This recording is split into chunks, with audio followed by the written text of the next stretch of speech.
Grace, mercy, and peace be to you from God our Father and our Lord and Savior Jesus Christ. Amen. O come, all ye faithful, joyful, and triumphant. O come ye to Bethlehem. Come and behold him born the King of angels. O come, let us adore him, Christ the Lord. The hymn harkens back to the time when the angels were watching their flocks by night. Heavenly host appeared to them in the night sky and said, Go to Bethlehem and see the Christ child. We get to Bethlehem and there's a whole motley crew of people there. And sometimes you have to stop and wonder, why were all those people there? Now, why are we even here tonight? That's actually a more complex question than we might think or realize. Many of us are here out of habit or tradition.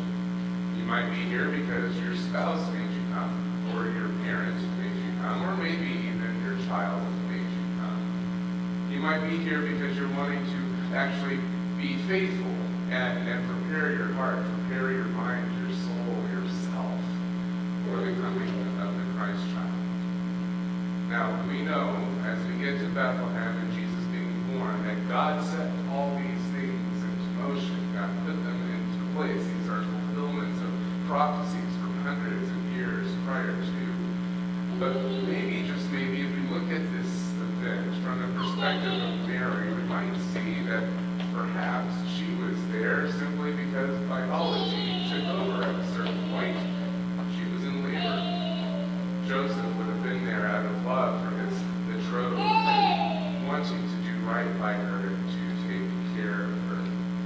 The sheep and the camels that were there with them were there simply because it was their place to stay. It wasn't their fault that their room had been invaded by this couple that had to find no room at the inn.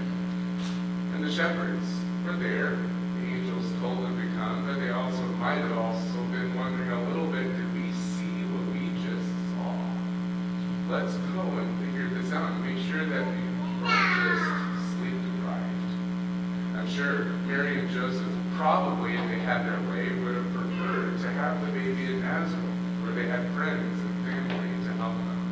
They were only in Bethlehem because of an order by the good emperor for a census to be taken. There's a strange mix of seemingly meaningless circumstances that all fall onto Bethlehem that night.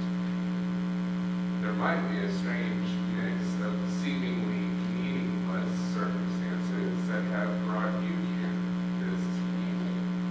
Either way, you heard the call. Oh, come, all ye faithful. This old Christmas hymn, Adestes Fidelis, in Latin, calls us all to this moment.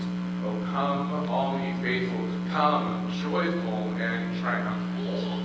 I don't know about you, I hope to feel joyful and triumphant around Christmas in this season, but sometimes I don't.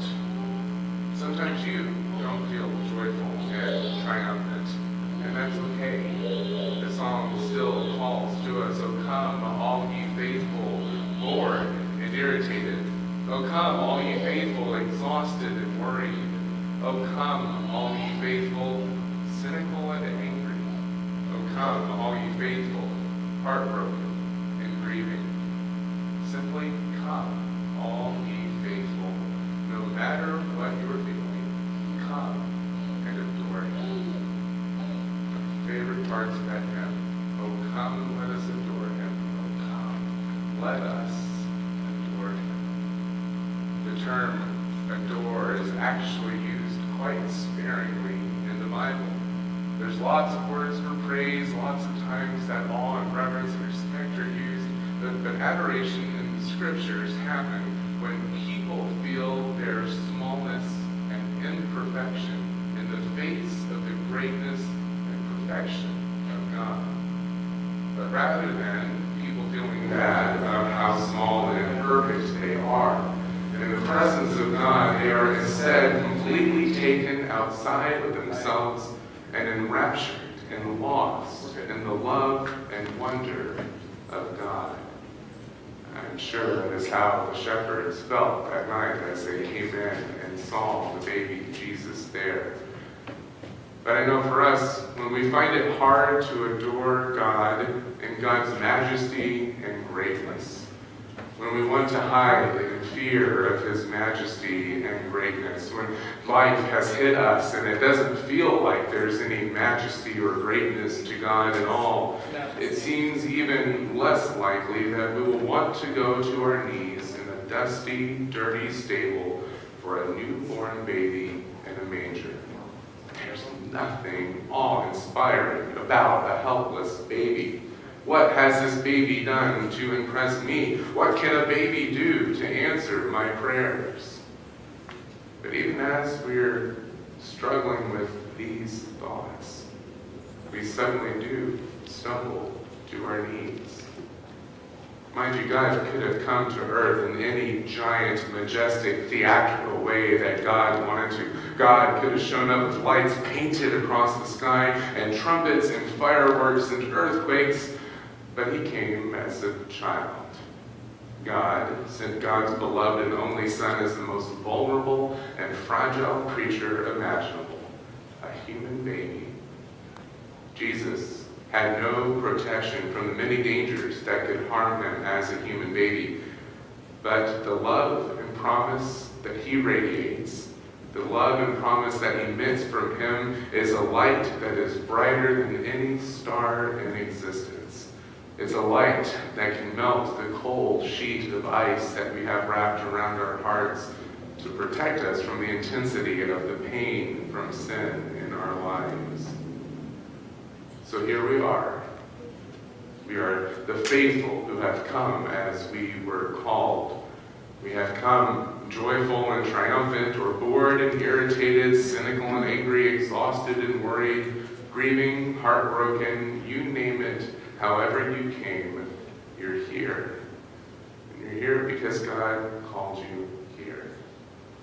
He called you here so that you could approach the manger and see the sheer depth and passion of God's love for you, so that you could see and experience the light of life, the light of love in that baby lying in that manger.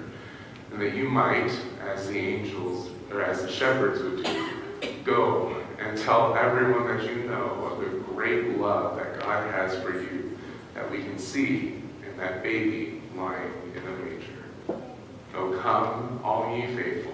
Oh, come, let us adore him, Christ the Lord. In his name and for his sake, amen. Our service continues as we